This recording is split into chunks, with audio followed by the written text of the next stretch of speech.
तो आज हम लोग शुरू करेंगे नया चैप्टर रेस्ट एंड मोशन। ये काफ़ी इम्पॉर्टेंट चैप्टर है किसी भी कंपटीशन के लिए। इसमें हम लोग ग्राफ पढ़ेंगे, कैलकुलस का डिफरेंशिएशन इंटीग्रेशन पढ़ाएंगे आपको, और ये पढ़ाएंगे कि फिजिक्स में मोशन टाइम ग्राफ है, मान लीजिए पोजीशन टाइम है, वेलोसिटी टाइम है, एक्सेलरेशन टाइम ग्राफ है, उसमें हम कैलकुलस को कैसे यूज़ करके सवाल आसान बना सकते हैं। तो इस तरह का कंपटीशन में पूछता है। आप 9th में पढ़े होंगे पोजीशन टाइम, वेलोसिटी टाइम, और आपको काफ़ी दिक्कत हुआ होगा। इसको एकदम सिंपल समझने के लिए हम लोग ग्राफ में अप्लाई करेंगे कैलकुलस। तो आपको फिर लगेगा कि किसी भी तरह का डिफ़िकल्ट सवाल अगर देता है कंपटीशन में तो आप उसको तुरंत बना पाइएगा। ठीक है, तो जैसे रेस्ट है, इसको तो बहुत डिस्कस करने की ज़रूरत नहीं है। रेस्ट में किसी पार्टिकल का पोजीशन ही नहीं चेंज करता है, तो उस पर कोई न्यूमेरिकल भी नहीं बनेगा। जो दिक्कत है वो मोशन में है। मोशन को अगर हम डिफाइन करें, जैसे देखिए, जैसे मान लीजिए एक कार है और ये कार मान लीजिए जा रहा है, सपोज करिए कोई स्पीड है 40 किलोमीटर पर आवर। इसमें दो आदमी हैं, एक पी है और एक ऑब्जर्वर ओ है। ठीक है, ये कार में जा रहा है। एक बाहर ग्राउंड का ऑब्जर्वर है जो रुका हुआ है, तो कहता है कि ये पर्सन पी है, एक आदमी है, ये दो है इसका देखने वाला, एक ऑब्जर्वर ओ है, एक ऑब्जर्वर ओ डैश है। तो पूछता है कि स्टेट ऑफ पर्सन पी, मतलब पर्सन पी का स्टेट क्या है। स्टेट मतलब स्टेटस। ठीक है, तो ये कह रहा है, समझिए कि स्टेटस ऑफ पर्सन पी क्या है। ठीक, तो इसके साथ का जो ऑब्जर्वर है कार में जो जा रहा है वो कहेगा कि पर्सन पी रेस्ट में है, वो कहेगा हम रेस्ट में हैं, और ये भी रेस्ट में है। तो P is in rest with respect to बार बार यूज होगा आपसे, तो हम लोग उसको विथ रेस्पेक्ट टू को शॉर्ट में WRT लिखेंगे। तो P is in rest with respect to the car observer O, तो कार के ऑब्जर्वर के हिसाब से P रेस्ट में है। अच्छा, फिर सेकंड स्टेटमेंट है P is in motion with respect to ground observer O dash. ठीक है, ग्राउंड ऑब्जर्वर O डैश, तो P जो है वो रेस्ट में है ग्राउंड ऑब्जर्वर के हिसाब से। ठीक, तो P जो है वो मोशन में है, तो ग्राउंड ऑब्जर्वर कहेगा कि P भागे जा रहा है, मोशन में है। फिजिक्स कहेगा या साइंस कहेगा कि दोनों स्टेटमेंट करेक्ट है, both statements are correct. P rest में भी है और P मोशन में भी है। तो P के बारे में हम क्या कह सकते हैं? तो कहेगा कि P क्या चीज है, रेस्ट या मोशन। तो हम कहेंगे पहले बताइए कि ऑब्जर्वर आपका क्या कर रहा है। अगर ऑब्जर्वर उसके साथ जा रहा है, इसका फेलो पैसेंजर है, तो P रेस्ट में है। ऑब्जर्वर अगर ग्राउंड पर रुका हुआ है तो P मोशन में है। तो दोनों चीजें हैं, रेस्ट में भी है और मोशन में भी है, डिपेंड्स ऑन दी ऑब्जर्वर। तो दो चीज हम इससे समझ सकते हैं कि रेस्ट और motion both are relative terms, आपस का रिलेटिव है। जैसे बड़ा छोटा है, जैसे मान लीजिए अगर हम कहें कि बड़ा छोटा है, तो जैसे मान लीजिए हम आपको कहें कि ये लाइन है और हम आपको कहें कि ये लाइन बड़ा है या छोटा है, नहीं बता सकते आप। एक बीरबल वाला स्टेटमेंट है, अकबर कहा कि किसी इस लाइन को बिना काटे ही तुम छोटा कर सकते हो। तो बीरबल कहा बिल्कुल कर सकते हैं। इसके बगल में एक बड़ा लाइन ड्रॉ कर दिया तो ये लाइन छोटा हो गया। तो ये लाइन जो है इसके रेस्पेक्ट में छोटा है, लेकिन अगर एक ऐसे छोटा लाइन ड्रॉ कर देंगे तो यही लाइन इसके रेस्पेक्ट में बड़ा है। तो ये लाइन को क्या कहेंगे कि बड़ा है या छोटा है, नहीं कह सकते हम, ये रिलेटिव टर्म है। तो किसके रिलेटिव देख रहे हैं? अगर हम इसके रिलेटिव देख रहे हैं तो बड़ा है, इसके रिलेटिव देख रहे हैं तो छोटा है। हम वही चीज आपको समझाना चाह रहे हैं यहां पर कि rest and motion are relative terms. ठीक है, बड़ा छोटा जैसा। दूसरा है कि rest and motion both depend upon the body as well as the observer. अब ये रेस्ट में है या मोशन में है, ये डिपेंड करेगा इस बॉडी पर और ऑब्जर्वर पर कौन देख रहा है। तो रेस्ट या मोशन दो चीज पर डिपेंड करता है, body as well as observer. ये बॉडी है, ये ऑब्जर्वर है, तो as well as the observer. तो बॉडी तो क्वेश्चन पेपर में दिया ही रहेगा कि कौन आदमी है, ठीक है। और ऑब्जर्वर जो है वो आप डिसाइड कर सकते हैं, या तो यहां का स्टैटिक रहेगा या यहां का मूविंग ऑब्जर्वर रहेगा, ठीक है। तो ऑब्जर्वर नहीं कह के हम लोग उसको रेफरेंस फ्रेम कहते हैं। क्या है ये ऑब्जर्वर? अगर यहां O है तो इस ऑब्जर्वर के हाथ पर एक X होगा ऐसे, एक Y होगा ऐसे, एक Z होगा ऐसे। ऑब्जर्वर का ये 0 है तो एक X होगा, एक Y होगा, एक Z होगा। ये जो एक्सिस का ग्रुप है इसको कहते हैं रेफरेंस फ्रेम। तो a reference frame is the set of 3 coordinate axes attached with the observer, ठीक है। तो रेफरेंस फ्रेम क्या है? रेफरेंस फ्रेम जो है एक सेट है 3 कोऑर्डिनेट एक्सेस का। जैसे यहां आप देखिए 3 coordinate axes attached with the observer, हो गया रेफरेंस फ्रेम। तो रेफरेंस फ्रेम को हम लोग बार बार केवल फ्रेम कहते हैं। रेफरेंस फ्रेम क्यों कहेंगे? तो फ्रेम कहते हैं। तो एक फ्रेम क्या है? एक फ्रेम है set of 3 coordinate axis attached with the observer. ये हो गया एक रेफरेंस फ्रेम। तो ऑब्जर्वर नहीं कह के हम लोग बार बार इसको फ्रेम कहते हैं। तो फ्रेम के हिसाब से इसको कहेंगे मूविंग फ्रेम, इसको कहेंगे स्टैटिक फ्रेम, ठीक है। अगर हम ऐसे लिखना चाहें तो इसको हम यहां कह देंगे ये है हमारा मूविंग फ्रेम, ये हमारा है, हम इसको कहेंगे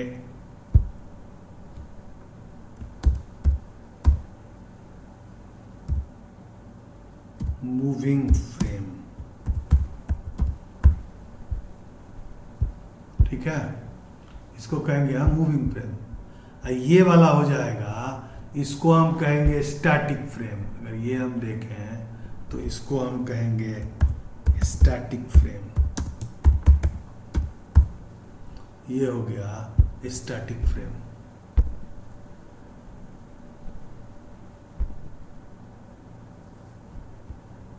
ठीक है।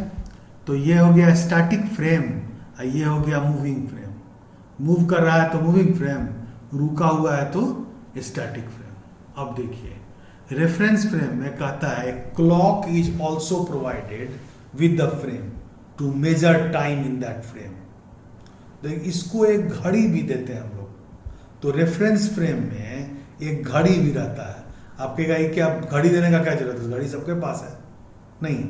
रेफरेंस फ्रेम जो है ऑब्जर्वर, अगर ऑब्जर्वर अर्थ पर है, इसका घड़ी चल रहा है, यही ऑब्जर्वर अगर हम सोलर सिस्टम के बाहर भेज दें स्टार्स के बीच में तो इसका घड़ी अलग चलेगा। ये सब आपको पढ़ाया जाएगा रिलेटिविटी के थ्योरी में, हायर क्लास में आपको बीटेक में पढ़ाएगा special theory of relativity Einstein का। उसमें एक लॉरेंज ट्रांसफॉर्मेशन है जो टाइम डायलेशन का थ्योरी देता है। डायलेट करना मतलब फूलना। तो रेफरेंस फ्रेम में क्लॉक दे रहे हैं हम, क्यों दे रहे हैं? अर्थ का जो घड़ी है वो अलग समय बताएगा, और डीपर स्पेस का किसी स्टार का जो घड़ी है वो अलग समय बताएगा।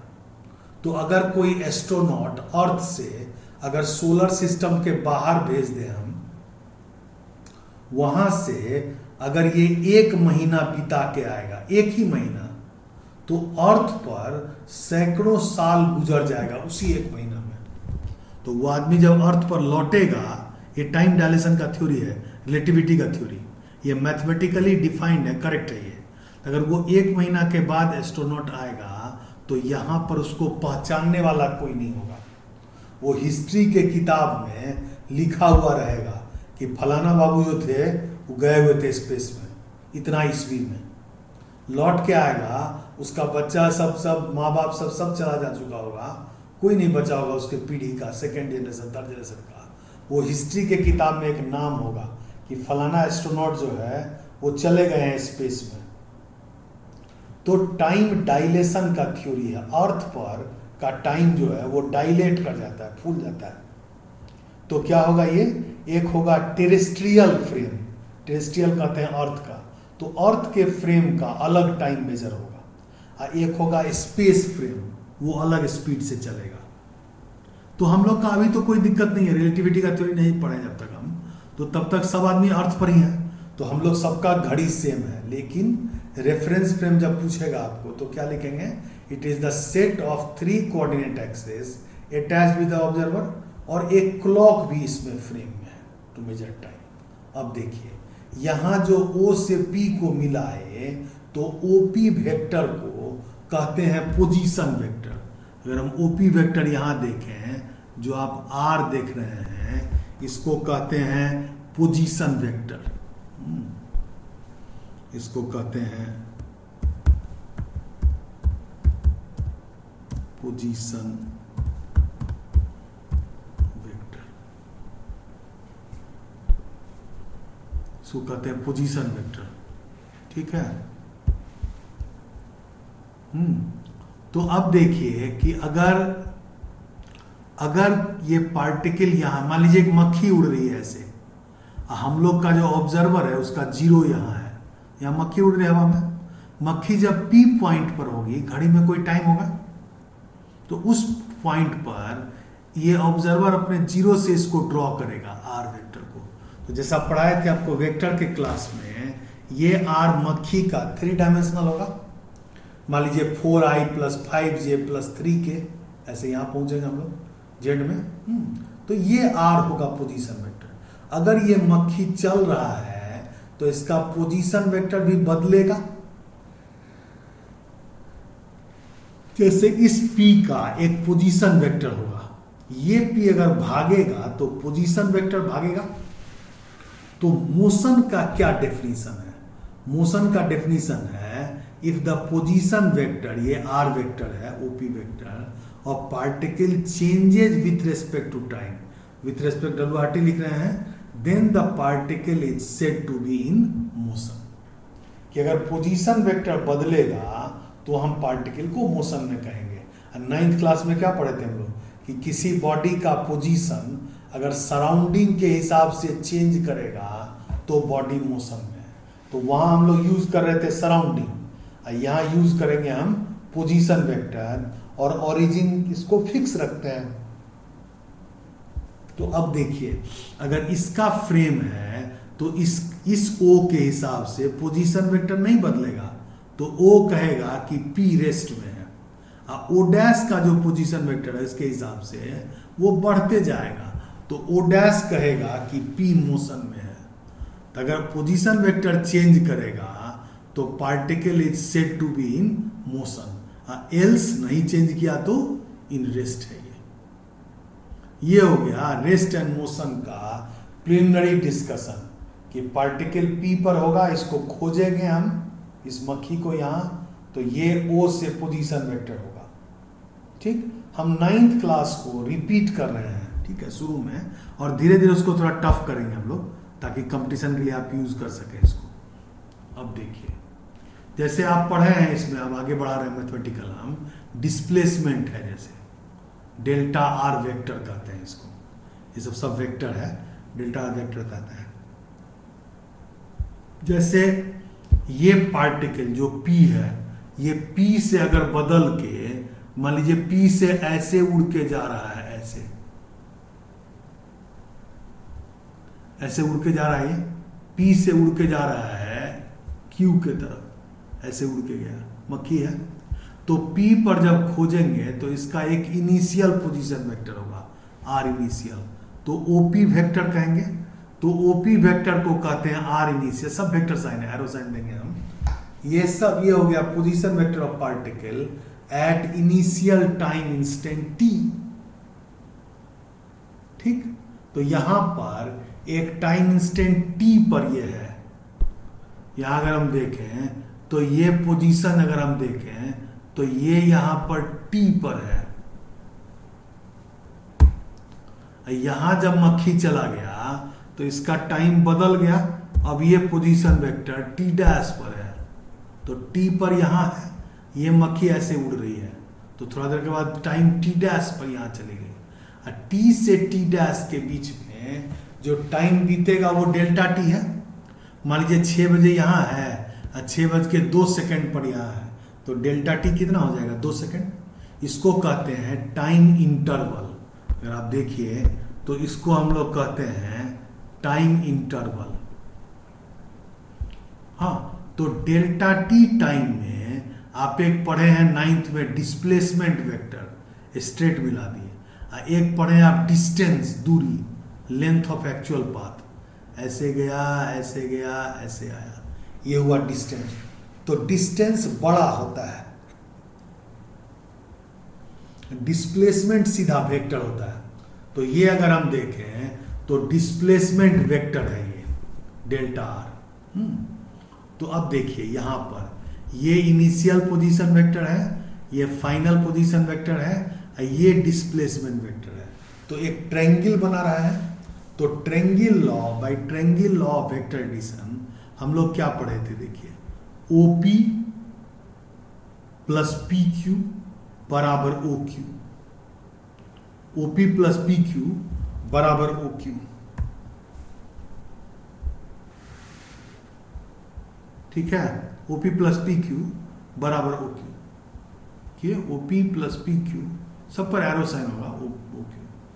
तो पी क्यू क्या हो जाएगा? ओ क्यू माइनस ओपी, इसको इधर लेगा। पी क्यू जो है यही डिस्प्लेसमेंट है। पार्टिकल पहले पी पर था, अब इधर विस्थापित हो गया, डिस्प्लेस हो गया। तो ये जो पी क्यू वेक्टर है, इस पी क्यू को क्या कहेंगे? इससे ये हो जाएगा O Q minus OP. P Q को कहते हैं डेल्टा आर वेक्टर। तो डेल्टा आर वेक्टर हो जाएगा, ओ क्यू हो गया आर फाइनल, ओ पी हो गया आर इनिशियल। तो डेल्टा आर वेक्टर जो है ये अगर हम देखें, एरो साइन दे देते हैं,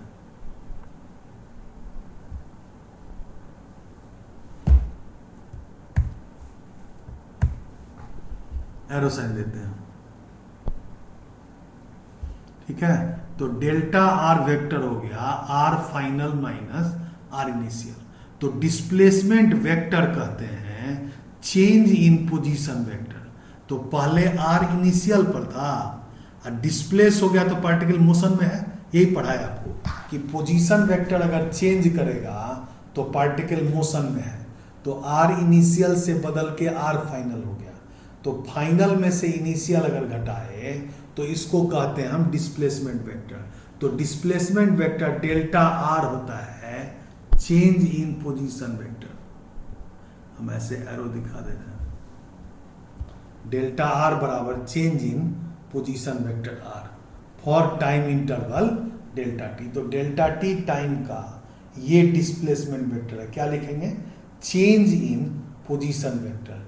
चेंज हम लोग लिखते हैं किसी क्वांटिटी में अब फाइनल माइनस इनिशियल। तो इसलिए फाइनल माइनस इनिशियल हो गया तो चेंज हुआ। इनिशियल माइनस फाइनल होगा तब उसको हम लॉस कहेंगे। तो डिस्प्लेसमेंट क्या है? Change in position vector. ये फॉर्मूला हो गया डिस्प्लेसमेंट का।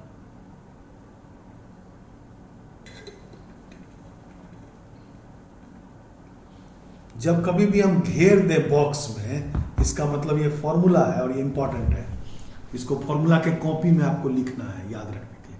चेंज इन, अब ये चेंज का वर्ड क्यों यूज कर रहे हैं वो हम आपको दिखा रहे हैं। देखिए,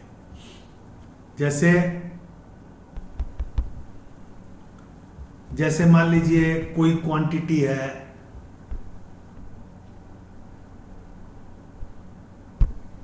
सपोज करिए कोई क्वांटिटी है हमारे पास x, मान लीजिए x इनिशियल है। मान लीजिए x जो है वो कुछ भी डिनोट करता है। सपोज कीजिए x मेरे पॉकेट में कितना पैसा है सो डिनोट करता है। तो x जो है वो अगर ₹100 है, ठीक है। मान लीजिए मेरे पॉकेट का पैसा है ये, अगर इसमें से 10 रुपया गिर गया तो x बदल गया तो x फाइनल हो गया, ये हो गया ₹90। 10 रुपए गिर गया। ये एक फेनोमेनन है, ये एक घटना है, मेरे लिए दुर्घटना है, समझिए 10 रुपए गिर गया, ठीक है। तो अगर इनिशियल से फाइनल, तो मैथमेटिक्स या साइंस इसको दो तरह से कहेगा। एक तो आपको लग रहा है कि हमको पैसा का लॉस हो गया, 10 रुपए गिर गया, तो मैथ से कहेगा इसको loss in x, loss in x, इसको कहते हैं delta x, initial minus final, initial minus final. तो इनिशियल कितना था 100, फाइनल कितना है 90, तो ये हो गया ₹10 का लॉस, ₹10 का लॉस हो गया, लॉस इन एक्स।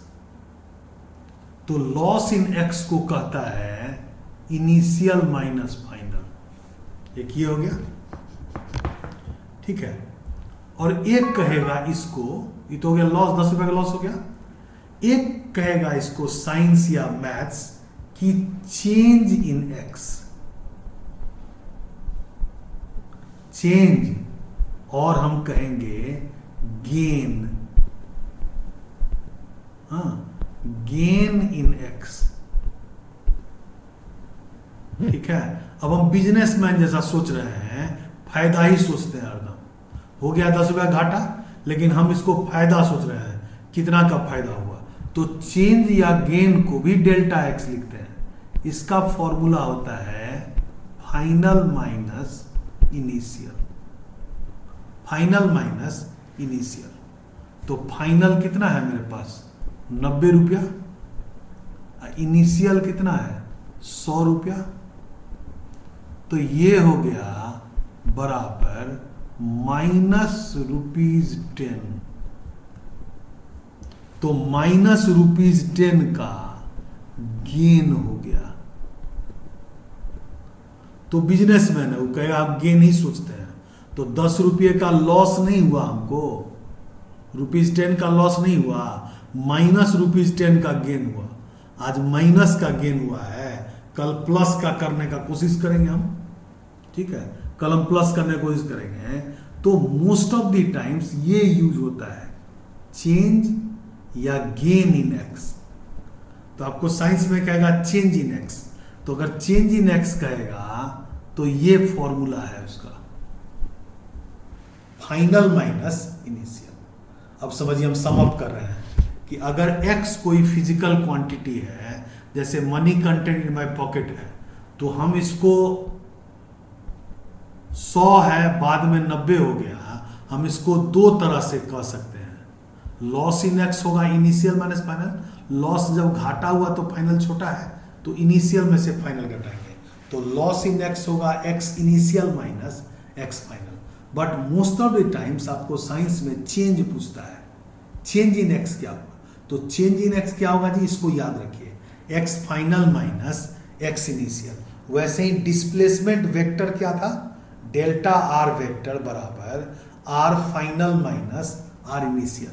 तो R final minus are initial क्या लिखे, चेंज इन आर, आर क्या है पोजीशन वेक्टर है, तो डिस्प्लेसमेंट वेक्टर बराबर change in position vector, change मतलब फाइनल माइनस इनिशियल। तो आगे भी याद रखिएगा, कॉलिजन सब पढ़ाएंगे ना, तो आप देखिएगा कि हो रहा होगा लॉस, कहेगा find change in kinetic energy. तो चेंज इन काइनेटिक एनर्जी अगर हमको पूछेगा तो आंसर हमको लिखना होगा माइनस में, ऑप्शन में माइनस और प्लस दोनों रहता है। तो हम इस फेनोमेनन को क्या कहेंगे, लॉस इन एक्स अगर पूछेगा तो रुपीज ₹10, गेन इन एक्स या चेंज इन एक्स पूछेगा तो माइनस ₹10। ये समझ में आ रहा है। तो लॉस होता है इनिशियल माइनस फाइनल, और गेन होता है फाइनल माइनस इनिशियल। ये 3 चीज लिख लीजिए, ये मैथ्स के लिए या साइंस फिजिक्स के लिए भी, loss in x, change in x, gain in x, ये फॉर्मूला हो गया। तो आप ये वीडियो को पॉज करके लिख सकते हैं इसको,